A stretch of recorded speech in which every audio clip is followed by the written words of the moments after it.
than your... For a variety of reasons, you might open an image that has a different embedded profile than your current working space in Photoshop. And if you configure the color settings so that Photoshop will let you know about that mismatch, it's very easy to deal with it. I'll go ahead and open an image here that has a profile mismatch. In this case, the embedded profile is color match RGB, but my working space is Adobe RGB. Photoshop asks what I would like to do about this situation. I can use the embedded profile, in other words, use color match RGB to interpret the colors in the image.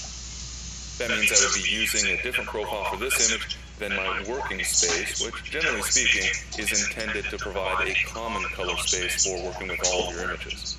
I can also convert the image to my working space, in other words, converting from color match RGB to Adobe RGB. And in most cases, this is the option that makes the most sense because you've established a working space because it makes sense for your overall workflow. The third option is to discard the embedded profile, which means ignore the color information contained within the photo and arbitrarily use different values to interpret the RGB information within your photo.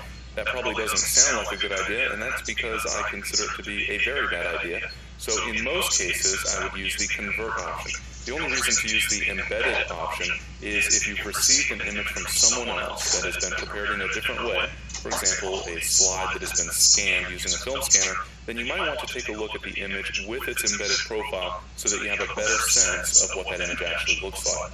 For the moment, I'm going to choose the embedded profile option, not so much because that's what I actually want to do in this case, but mostly because I want to show you one other element of working with a profile mismatch. I'll go ahead and click OK, and the image will open. And you'll notice that in the file name for the tab, at the end of the file name and the zoom percentage, we have an indication that this is an RGB image. It's in the 8-bit per channel bit depth mode, and there's an asterisk after that 8, inside the parentheses. That asterisk means that this image has a different embedded profile than your current working space. So just a little alert to remind you that there is a mismatch and that perhaps you want to do something about it. If you decide at this point that you'd like to convert the image to your working space, for example, you could simply choose Edit and then Convert to Profile from the menu. Set the destination space to the working space. You'll notice that that option is listed at the top of the pop-up. Of course, I could explicitly choose Adobe RGB as well, but I'll go ahead and choose Working RGB. I'll leave the conversion options set to their default values, and I'll go ahead and click OK.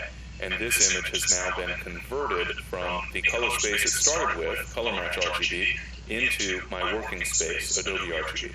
You'll notice on the tab for this document that there's still an asterisk, but note that this asterisk is outside the parentheses, not inside the parentheses. The asterisk outside the parentheses indicates that this image has not yet been saved to reflect all of the changes that have been made. So in this particular situation, I've converted from one profile to another, but I've not yet saved the image with that profile embedded. So at this point, I would want to save the image and then continue working on it as I need to.